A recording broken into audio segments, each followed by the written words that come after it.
Abraham never lived together again. He goes and lives elsewhere. Is there a reason? I don't think she wanted him in the house.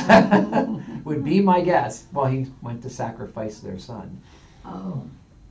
Mom's reaction to that is who, and clearly Sarah hasn't been getting the direct messages all through this whole escapade, right? From the very beginning, God's talking to Abraham, except for the one time when the angel looks and says, "Stop laughing," kind of thing. You laughed at that. You don't think God can do that. So Sarah's not on the direct line, so to speak, that Abraham is. So so a mom's reaction to this is what we would expect it to be, would be my guess. We're not told that explicitly in the text, but the text is we would think of it as very polite, very circumspect. It doesn't always tell us everything we want to know because it's being polite to the people involved, and not bad-mouthing the dead. But we already have that Sarah's name or Sarai meant princess, right, and not in a necessarily positive way. And we've seen her behave very badly toward Hagar, and so we're going to see Isaac grow up and marry a woman not all that unlike his good old mom. So if you know how these things repeat generation to generation. All right. So let's pick up the beginning of chapter 23. Sarah lived 127 years. These were the years of the life of Sarah. And Sarah died at Kiriath Arba, that is, Hebron, in the land of Canaan. And Abraham went in to mourn for Sarah and weep for her. And Abraham rose up from before his dead and said to the Hittites, "I am a sojourner and foreigner among you.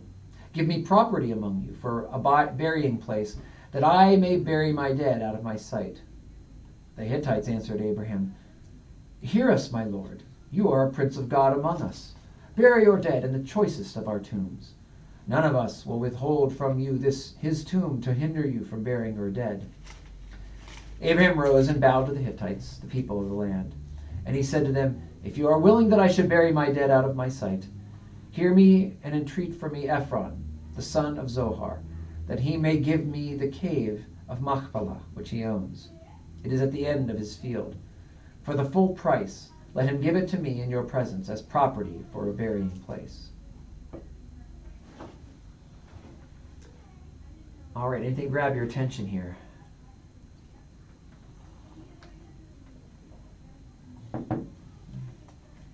Abraham seems to be very respectful. Mm-hmm. And that would be because God made him that way. Well, it would certainly be that, I don't know if God made him that way. He certainly is being tutored by God as he moves along. This is the respect that a king shows another king in this world.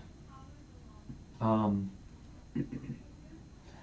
I think that's really important for us to remember that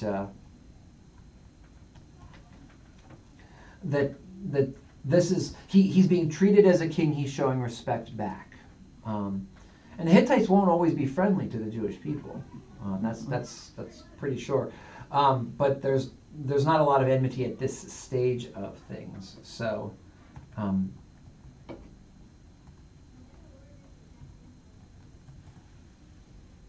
So I wanted to show you where we're looking at.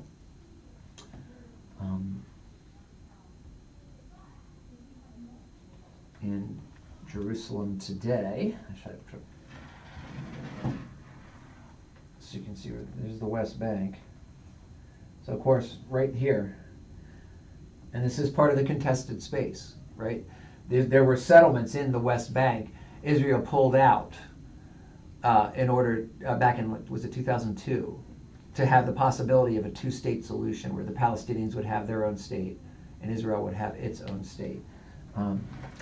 This gives you an idea of where it is. So it's south and west of Bethlehem in Jerusalem. Okay. Anything else grab your attention here? Is he asking to be given property, or is he asking to purchase the property? He's going to insist on paying full paying price for it, for it. yeah. Yeah. And he doesn't want to be in debt to the Hittites. They're granting him the favor of burying her where she was residing, but he wants to make sure that he has paid for it and has full rights to it.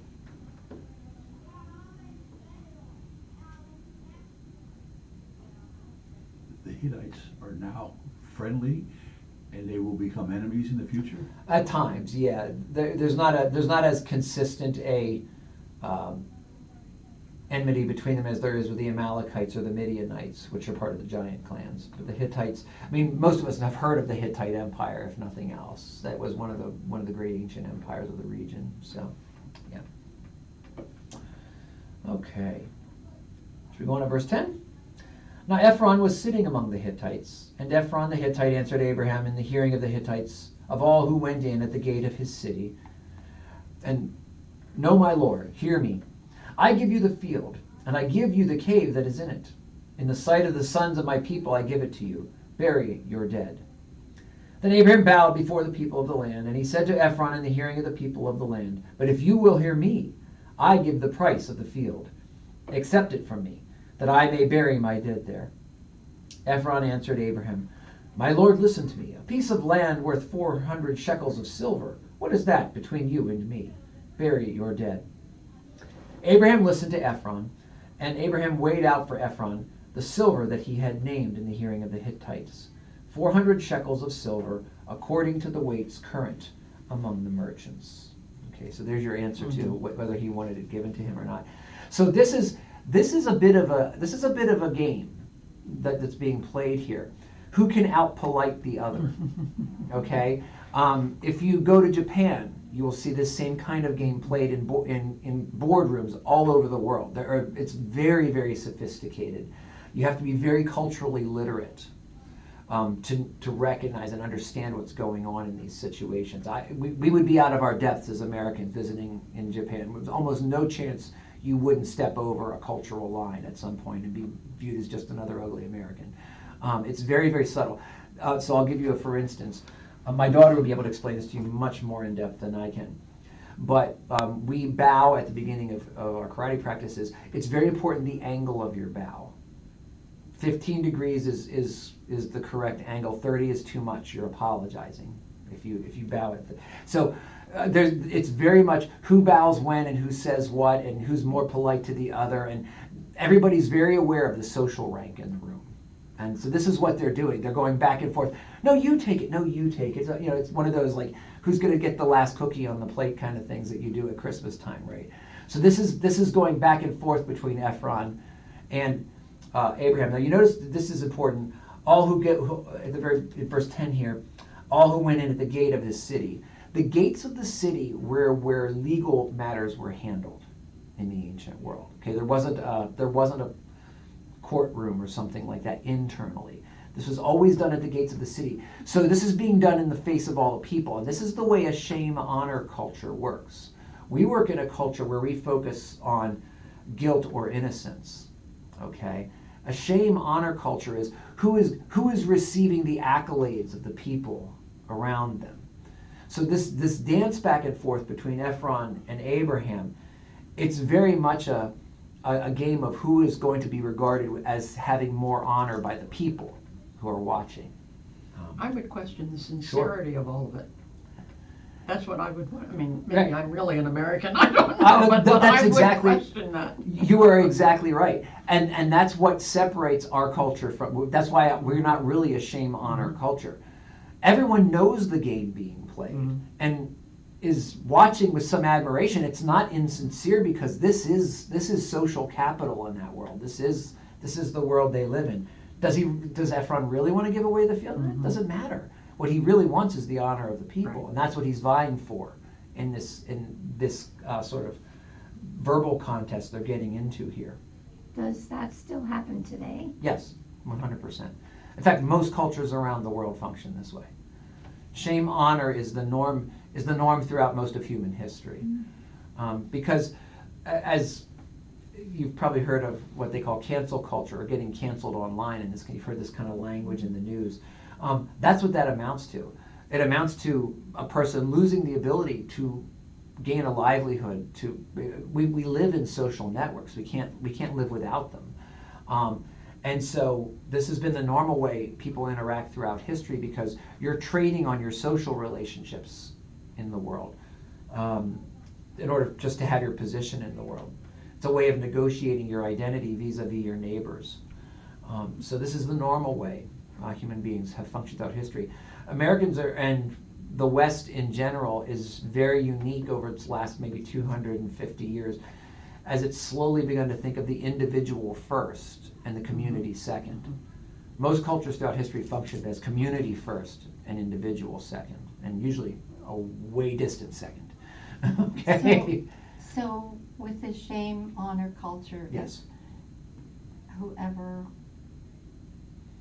comes out on top looks the best. Yes. Your status in the community is based on how much honor you are accorded by the people around you. And so what's interesting here is that you have to be accorded your status by the people. You have to earn it by being the person who shows the most honor in the situation.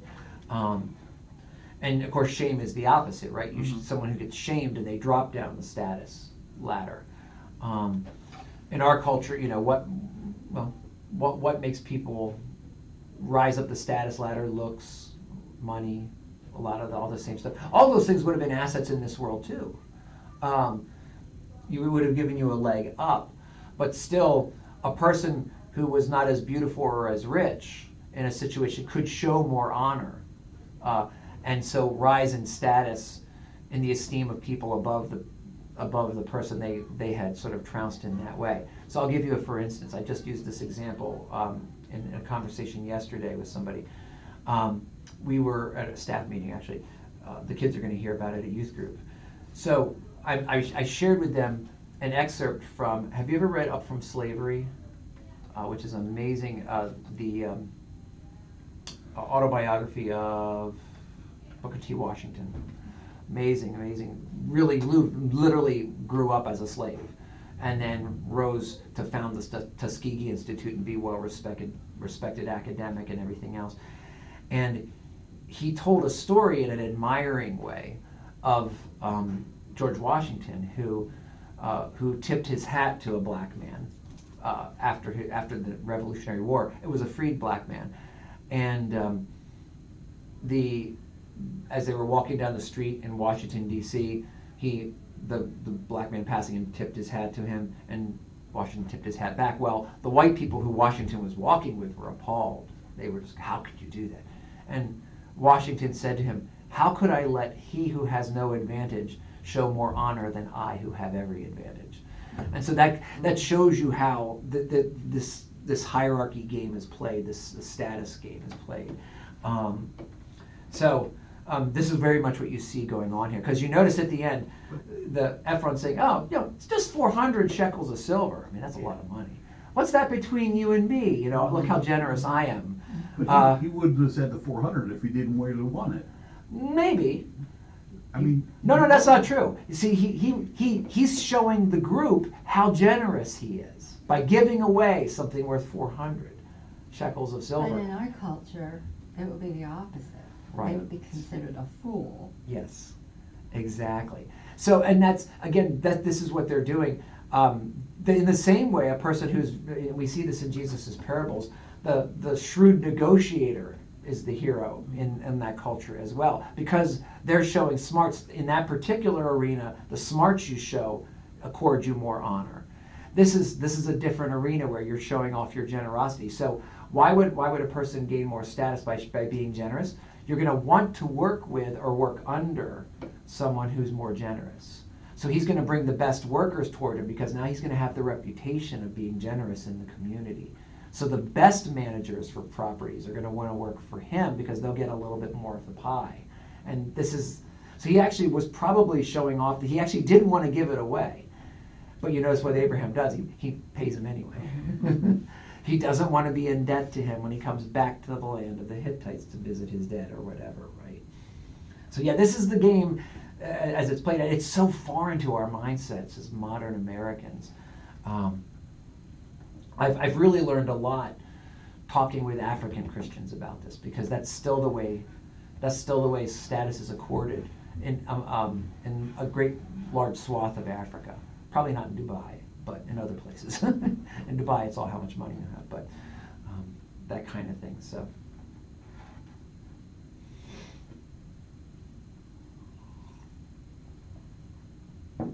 Okay. Anything else? Okay. Finish To up. me, it just seems kind of, I don't know, phony.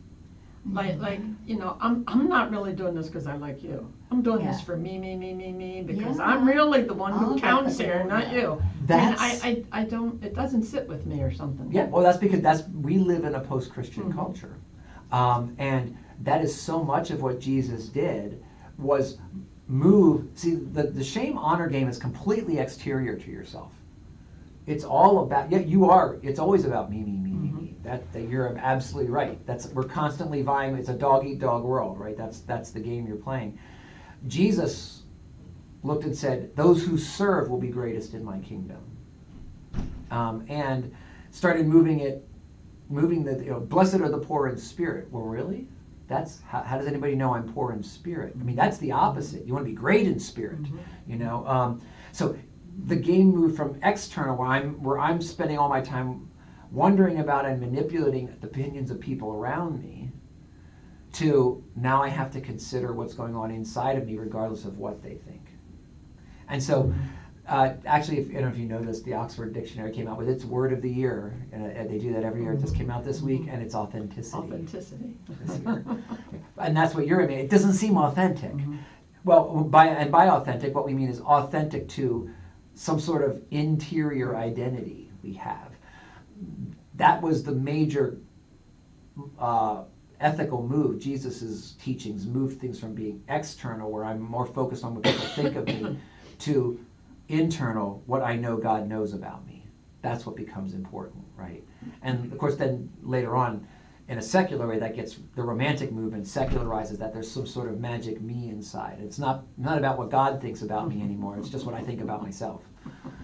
And so everything becomes performance. I need to show everybody who I really am inside, which is part of what our poor youth are dealing with now with social media in a really horrible way. Because they have the negative side of that, all the anxiety that comes with wondering if they're going to get canceled on the outside. They're searching for a magic interior them that doesn't exist, and they're not thinking at all about what God thinks about them. So they're in a real quandary, a real sort of psychological hell that they're living in. All right. Verse 17. So the field of Ephron and Machpelah, which was to the east of Mamre, the field with the cave that was in it, and all the trees that were in the field, throughout its whole area, was made over to Abraham as a possession in the presence of the Hittites, before all who were in at the gate of his city. After this, Abraham buried Sarah his wife in the cave of the field of Machpelah east of Mamre, that is Hebron, in the land of Canaan. The field and the cave that is in it were made over to Abraham as property for a burying place by the Hittites. Now you can see we're moving into a more formal way of speaking. This is why that documentary hypothesis exists up there.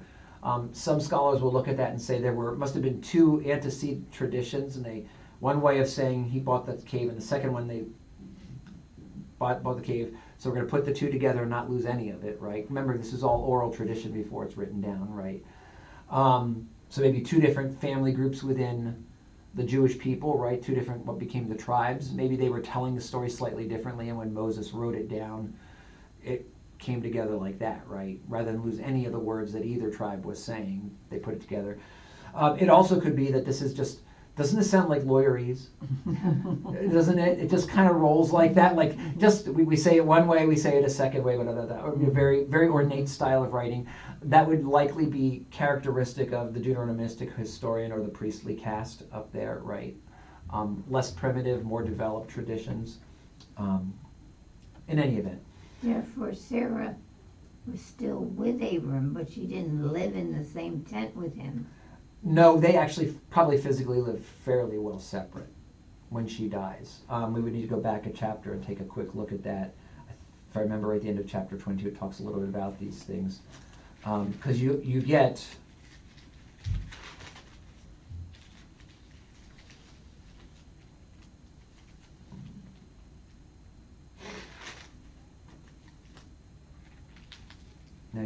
the end of chapter 22, you get those, the children of Nahor. Mm-hmm.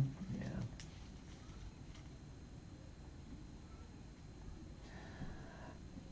Yeah, we'd have to go back further and see where Abraham's residing, but you see Sarah died at Kiriath Arba, which is not where Abraham was residing. We'd have to look at the two locations where they are.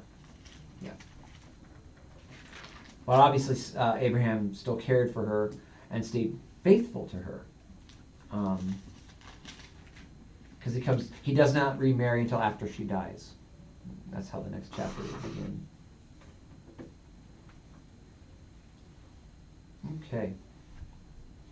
Chapter 24.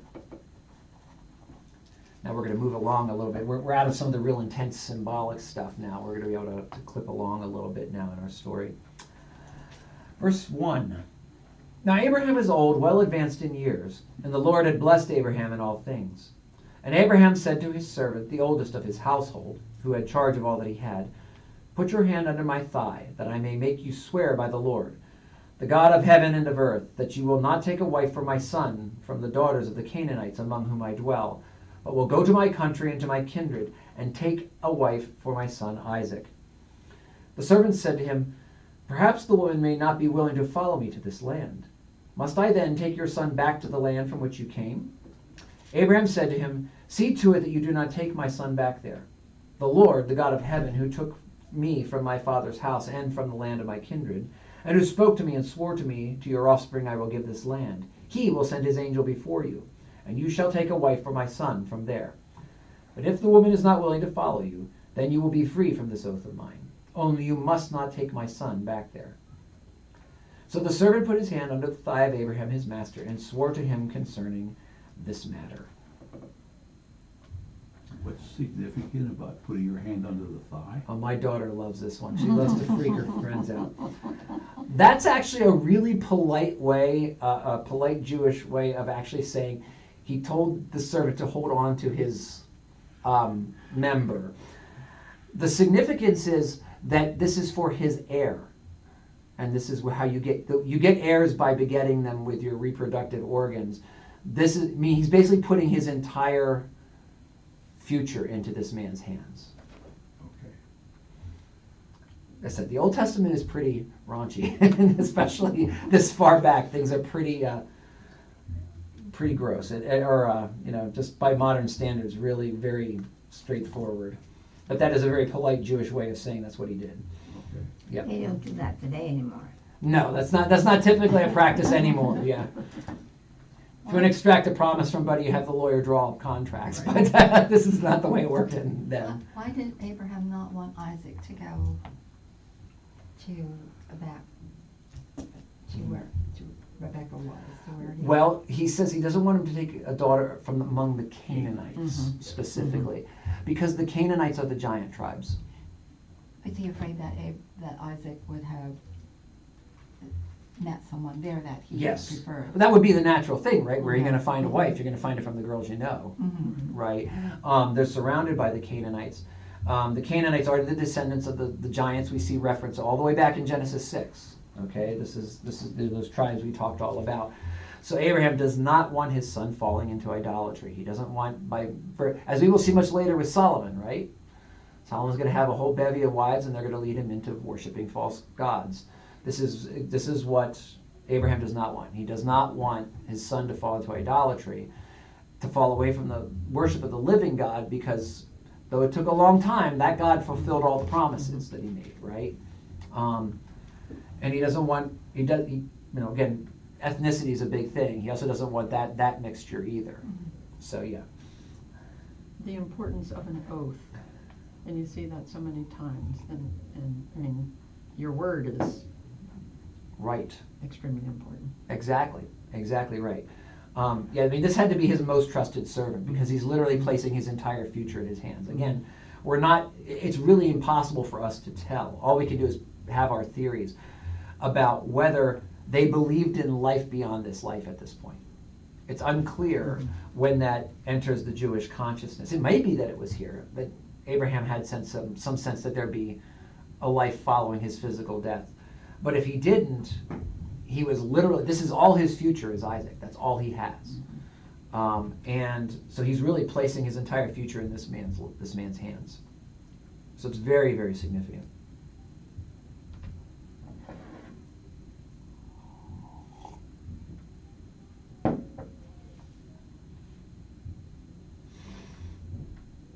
All right. Verse 10. Then the servant took 10 of his master's camels and departed, taking all sorts of choice gifts from his master. And he arose and went to Mesopotamia, to the city of Nahor. So again, Mesopotamia. Remember where things started on our map. Over here between the Tigris and Euphrates rivers. This is what we call Mesopotamia.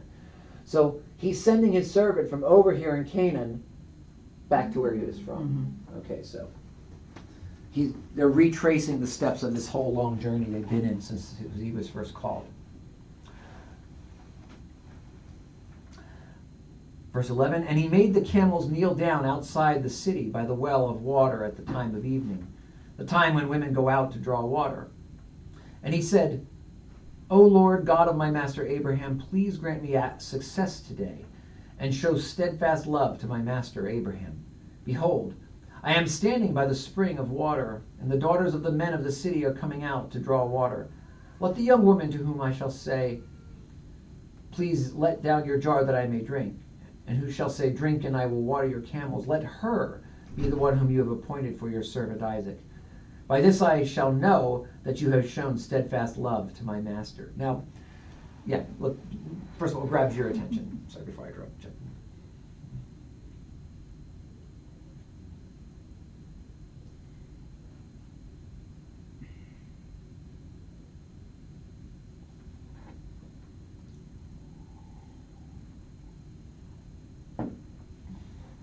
I don't know in a prayer that I would say that I would be trying to make a deal with God. Hey, you do this, and then I'll know that. Yeah. I kind of. Yeah, it's always of course we live after the fact when Jesus says that you should have put the Lord your God to the test, right? We live after that reality. Yeah. But we're going to see this a lot in the Old Testament. I mean, especially with Gideon, right? With the fleece with Gideon is going to be the classic one. Yes. He's looking for someone who has the honor of treating a stranger kindly. Yes. Absolutely. The woman's going to show hospitality. Right. Right. Absolutely.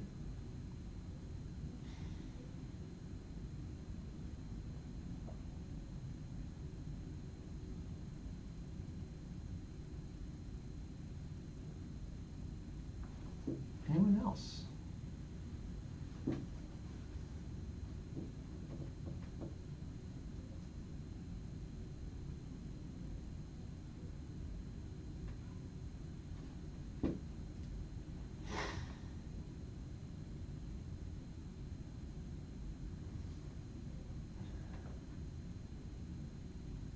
Anything else?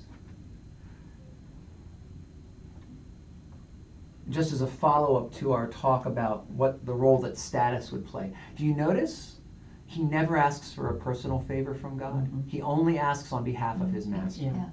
Right? This is the importance of being under the correct master. And again, we think of ourselves as individuals first, but your identity was defined by who you were connected to. And this is, again, true throughout most of human history and in most cultures, but it's very specifically true in the Middle East. As to this day, if you meet an Arab person, they want to be polite, they're gonna introduce themselves as so-and-so ibn so-and-so ibn so-and-so. Give at least 2 generations of their family to let you know who their fathers were and their grandfather was. In the Roman conception is what we call, where we mostly know the word from, is the paterfamilias. And you heard this in my sermon this past week, the summit of this is the king, right? As goes the king, so goes the kingdom.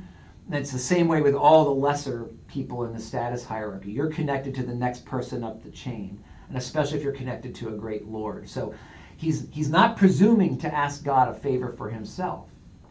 He's asking on behalf of his master, and he knows his master has status with the Lord because the Lord has fulfilled all these promises to him over time.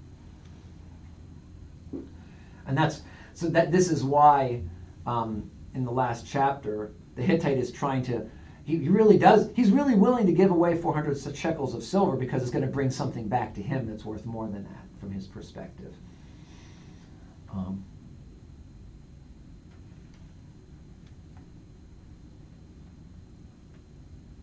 Okay.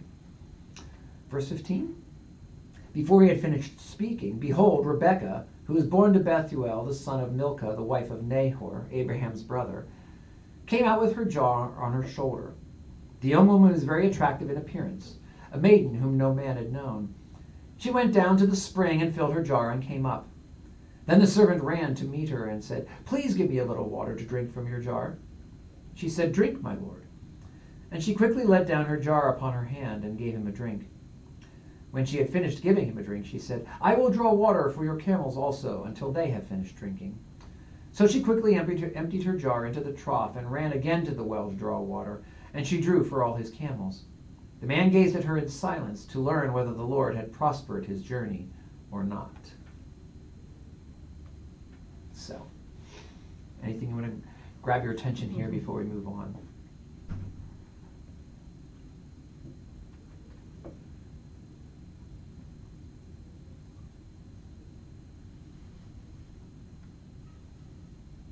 So does beauty have anything to do with this? I mean, it says it's that, noted. I mean, that again, that is an asset in the status hierarchy. It's valuable in a way that she's beautiful. Obviously, Sarah was, right? People are always trying to add her to their harems. But and then they also say she's a virgin. I was under the impression that all women were virgins at that time until they were married. And how did they know? Well, they would know later as they're telling the story. Remember, the story's written down much later.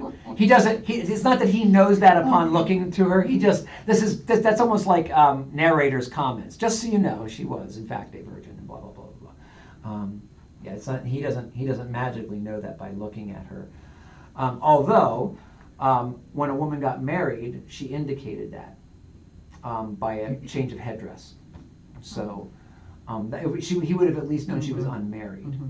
So when you were virgin, she wore one type of headdress, and when she wasn't, okay, I see. Yeah. And that's been common throughout history. Women have usually found some way to denote who's married and who's not, as much for themselves as for other people, right? Because that reduces what psychologists call intrasexual competition. It's perfectly legitimate for two single girls to go after the same guy. It's not legitimate for them to compete with someone else. For someone else's husband, right? Okay, so you have some way of publicly indicating when you enter a space, and we use wedding rings, right? Whether you're married or not. But headdresses have been a very, very common one for women throughout time. Sometimes, I remember I think it's in the Edwardian period, it had to do with whether girls wore ribbons or not. Married women didn't wear ribbons in their hair, if I remember correctly. So it was a status symbol. If you showed up, you would wear I think it was a hat you wore as a married woman, but you wore ribbons if you were unmarried. You spent more time doing up your hair and stuff like that. So there's always been some way. So at least they would know that. Whether the virgin piece, I assume, would just have to be told later. There would be some assumption of that, but human beings are human beings. There's no perfect behavior, obviously. And there's never been a period when everybody did what they were supposed to do. It might have been the rules of behavior, especially among polite society. That's always been part of reality, right? The upper class always had slightly different behavior rules compared to the lower class until very, very recently, right? Again, we as Americans think of ourselves as individuals first, and we think of class as very fluid, mostly related to how much money you make, right? How much money you make controls what neighborhood you live in. And you could start at the bottom of that status hierarchy and come up with the next great mousetrap, and you get rich. I mean, that's what Elon Musk did, right? I mean, he's the richest man in the world now, and he started with nothing. Started actually as the unfavored son, and has made. So we think of status that way. That's not the way status has been throughout most of history or in most cultures. You're born into your caste. And so your caste would or your class would determine your behavior patterns. A lot of the rules for what we call Victorian sexuality, where everything was really rigidly defined, had everything to do with them setting an example for the lower class. Because the lower class couldn't afford to have lots of babies of unmarried children running around. They could, the rich could, but their behavior set an example for those below them. So. Not only do you see her kindness here in giving him a drink, but giving him time. I mean, we're all so busy. Well, I don't have time to fool around with that. You know? That's true.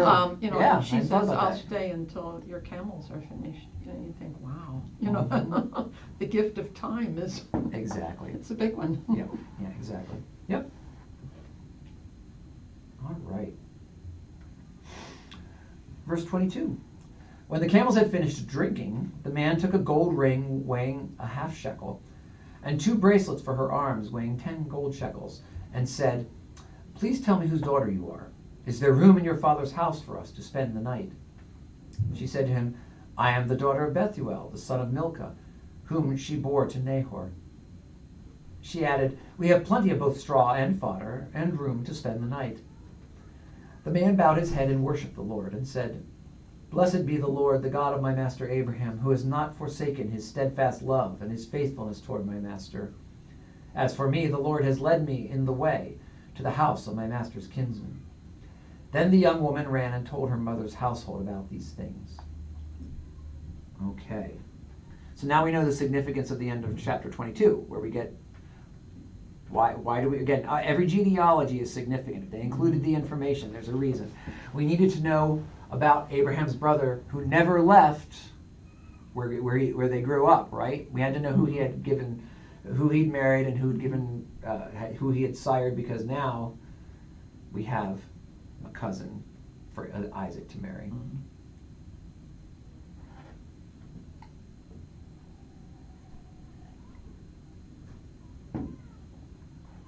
All right, second cousin, I guess, technically. Anything you want to note about that? I guess I never thought about it, but it says here that it's a nose ring. Yes. Mm-hmm. I don't know, I Yep. thought that was a new modern thing. You know? Nothing new under the sun. No. Nope, very much not a modern thing. Yep. Yeah. And of course, arm bracelets too, right? Yes. Mm-hmm.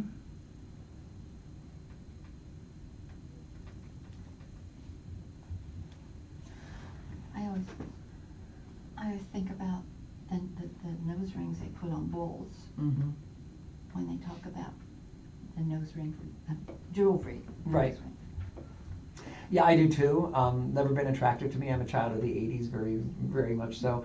But a lot of, usually when women wear nose rings around the world, I shouldn't say usually, at least if they've been influenced by Western culture, maybe because of that thing, some of the younger kids wear that as a way of actually indicating certain things, but it's often through the side. Yeah. Mm-hmm. That's I often see that now. So, but that's no small ring weighing half a shekel.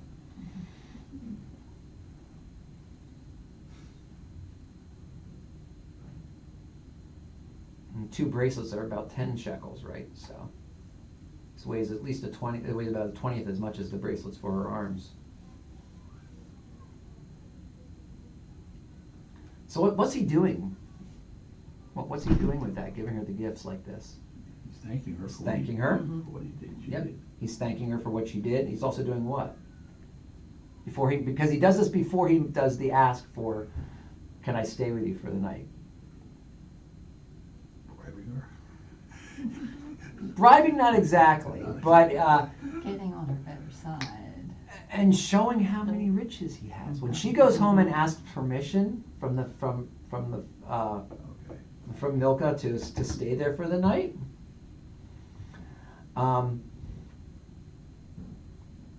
there's this really rich guy who wants to be here, right? He's giving away gold. It's a pretty good ploy on his part to get what he's wanting to get here, right? And he prays in front of her. mentioning Abraham by name. All right, and that they're related. So the obligation to hospitality gets amplified when it's a family member, right? So he's doing everything he can to actually gain an audience with her father. Okay. He learned well from Abraham. Yes, he did. You don't survive in that world without learning how to negotiate. And we were told up front that he was Abraham's best manager. So he's clearly good at negotiating before Abraham ever sends him off. And Abraham gives him these choice gifts too. Yep, he's carrying the stuff. That's right. Who knows? This gold may have come from Abimelech's hoard, right, or something like that, or the Egyptian king, right? This may have all started there. Yeah. As we said, Abraham is a very, very rich man by the end of his life, and so he sends his. I mean, this guy crossed some nasty terrain, right, carrying all these riches. So he's got to be really careful about not showing that he's rich as he travels, and he's going to get himself robbed. So there's a lot of drama incipient in the whole scenario here. One guy with 10 camels, that would be a tempting target. Already, yes, yeah. exactly. And we're not told, there may have been other people traveling with him who might have helped serve in that way.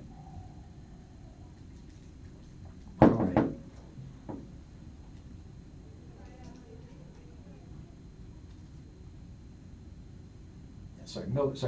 Milcah is her mother.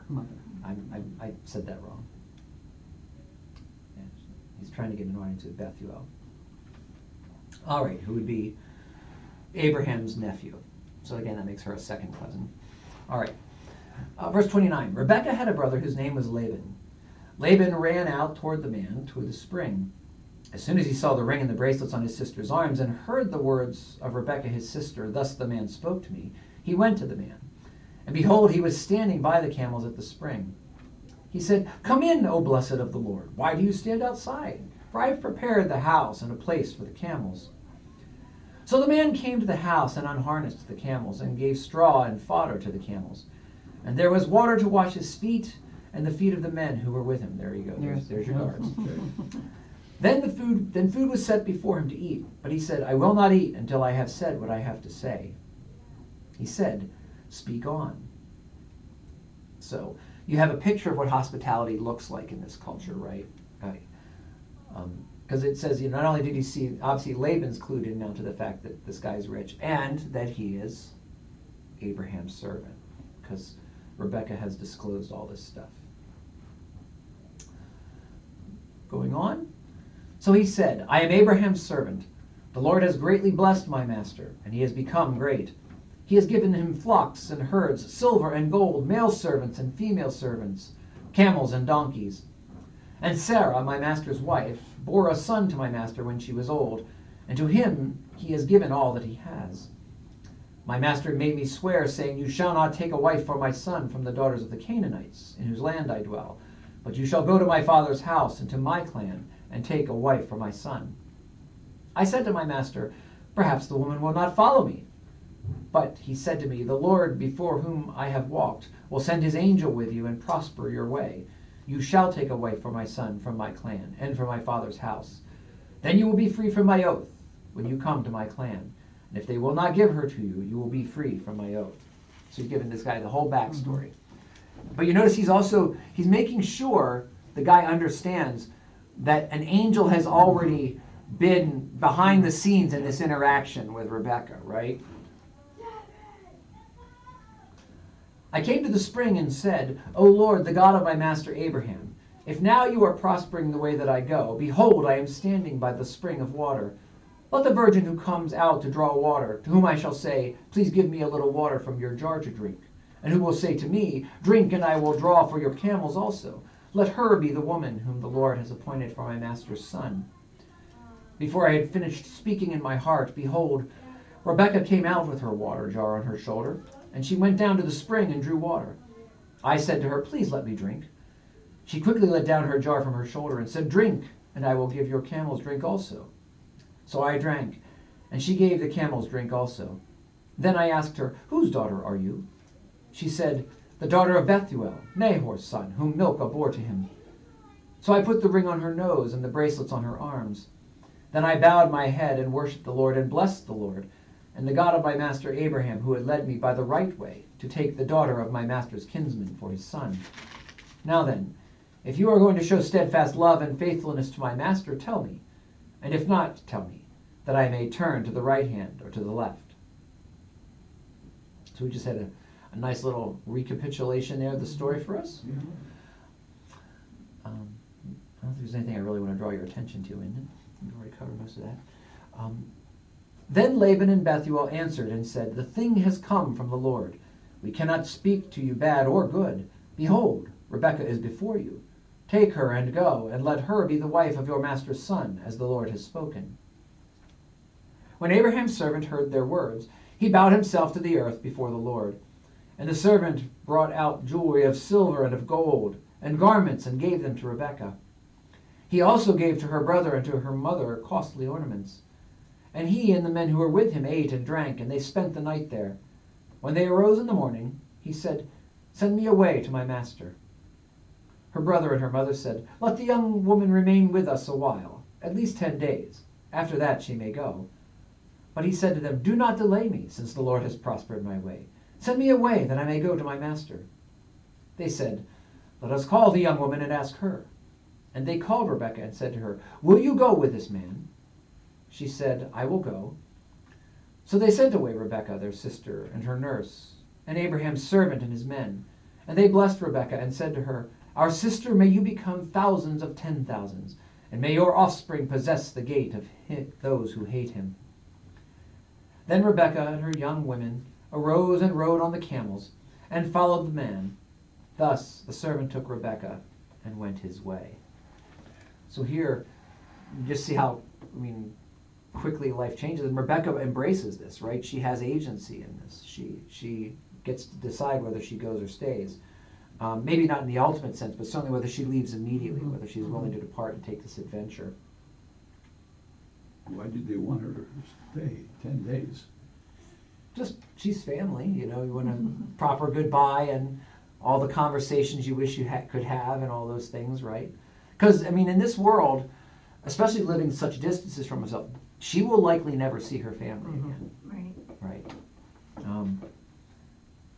They probably have mother-daughter conversations too on how to be a good wife. Undoubtedly. Yeah. This is the way wisdom is passed on in generation to generation, right? You do this as part of your the bringing a child to adulthood. Yeah, absolutely. And the thoughts of the people are always on the future, on future generations. I think when you have a child today, you're not really stopping and thinking, well, just imagine your great-grand, Right. we kind of live in the more the moment perhaps, but they're not just thinking of Rebekah and her life. Right. They're thinking of. Absolutely. And again, scholars debate about whether that means that was their sense of what immortality was. Yeah. But it certainly is a sense of the fact that I'm deeply connected to both those who came before me, right? That constant refrain of so-and-so died and was gathered to their ancestors, right? And then what does the blessing look like? May you become thousands of 10,000s, right? Millions. May millions come from you, and may that be the blessing upon you. So yeah. And that will come true. That blessing will come true. They won't all like each other, but but there'll be lots of descendants. So why don't we finish the chapter that way? We'll pick up next month or next week rather. Excuse me, on chapter 25. Now Isaac had returned from Beer Lahai Roi, and was dwelling in the Negeb. And Isaac went out to meditate in the field toward evening. And he lifted up his eyes and saw, and behold, there were camels coming.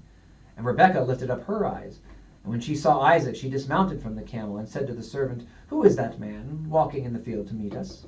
The servant said, "It is my master." So she took her veil and covered herself. And the servant told Isaac all the things that he had done. Then Isaac brought her into the tent of Sarah his mother and took Rebekah, and she became his wife, and he loved her. So Isaac was comforted after his mother's death.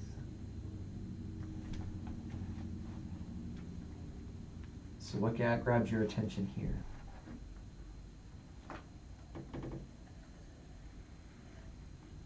She didn't question anything. Well, it's more like embracing an adventure. She doesn't know what's ahead of her, for sure. But this is true for everybody in ancient world. Again, we live in a world where we have the option of planning. We forget that when the concept of insurance was introduced in the late 1800s, there were very, very active debates amongst theologians as to whether Christians could buy insurance. Why? Because you were trusting insurance rather than God. Not insurance. You were trusting to your own planning rather than for God to provide for you. Our daily bread is daily, right? It was a really active, fairly substantive debate. A lot of papers were written on it back and forth, and it was in the newspapers. Famous preachers were rendering their opinions in the newspapers and things like that. It's fascinating to me as you look at. By the way, did you all see that a shekel is about 11 grams? If you saw that in your footnotes, so that's still a pretty heavy nose ring, 11 grams. In any event, so you have kind of a love at first sight thing, but also you see again propriety. This marks her out as a woman of noble birth. What does she do when the man who's coming towards her? She covered herself. Yes. Yeah. It's again, we've lost this sense of things. You rarely. I do weddings all the time. Obviously, fewer and fewer brides have a veil to be lifted when they're given away. Right? That was a sense of modesty. And that's why, right? Because most of them are living together before they ever come to the pastor. Some of the wedding gowns. Oh my goodness! Not exactly. Yes, I've definitely seen some wedding gowns that were designed to reveal rather than conceal. Yes. Yeah. So again, this is a sense of propriety. Ties in with her being never having been known a man and all this kind of stuff. This is something unique, something special, which is why, of course, it becomes the image. You'll hear me say this a lot. When I invite you all to communion, I'll say to the wedding feast of the Lamb, right? The marriage of the Lamb, marriage supper of the Lamb. Of course, he's the Lamb of God is Jesus. The marriage is to the church, and so that sense of intimacy is the closest analogy we have in human experience to what we're called to be with God. We're meant to be that intimate with God, and so it's not it's not sexual in nature when we're talking about God and the church. It can't be by definition, but you have that becomes the closest analogy, and that really comes with the prophet Hosea, right? The prophet Hosea really has that particular. His calling is to marry a woman who's of loose morals. So he keeps the woman keeps running around on him and sleeping with other men, and God basically uses this as a way of teaching the people that this is what they're doing whenever they go and worship another god. It's like sleeping with someone else's husband. Okay, and so this is what that becomes an image, and then that image gets picked up in the book of Revelation, and where you see this marriage feast stuff. And in fact, Jesus intimates it in his earthly ministry when he's asked about the kingdom of heaven. It's like a wedding feast. Now he's very specific. It's a wedding feast. There were different types of feasts in the ancient world. Wedding wasn't the only time you would feast in the ancient world. There were regular, harvest festivals and things like this where you would feast as well. So he's very specific about it being a wedding feast. And then, of course, in the vision that St. John has, this becomes an endless party with the king, right? But specifically, it's the consummation. It's the coming together of what was intended from the beginning. Everything, us and God together, and no separation. So that's where you get this kind of imagery is starting to roll out. But you get it in the way they protected the marriage bed. There's meant to be something special about the intimacy between husband and wife. All right. I find it a little strange that Isaac stayed with Sarah. He didn't go with Abraham throughout his journeys. Well, they had a pretty tense time up on the mountain, him and Dad did. But at that point, wouldn't that put a lot of trust in your father with knowing that he loved you? And we're actually not told where where Isaac is residing. We're told that he then, once he marries, he goes to his mother's tent. We're not told he was living there before that. Oh, I just assumed that he was living there. No, before. yeah, we're not told that. It could be that he was living there, it could be that he went back and forth, right? He's a young man now. So maybe he's trying to essentially set up house, right, near his mother's grave, and this kind of thing. But the fact that it mentions he went to his mother's house means that she and Abraham were living separately at that point, yeah, at the time of her death, yeah. And that's the point of it saying he returned from Bir Lahai Roi to, meaning that's where he was with Abraham and went back to the Negev, where Sarah was buried.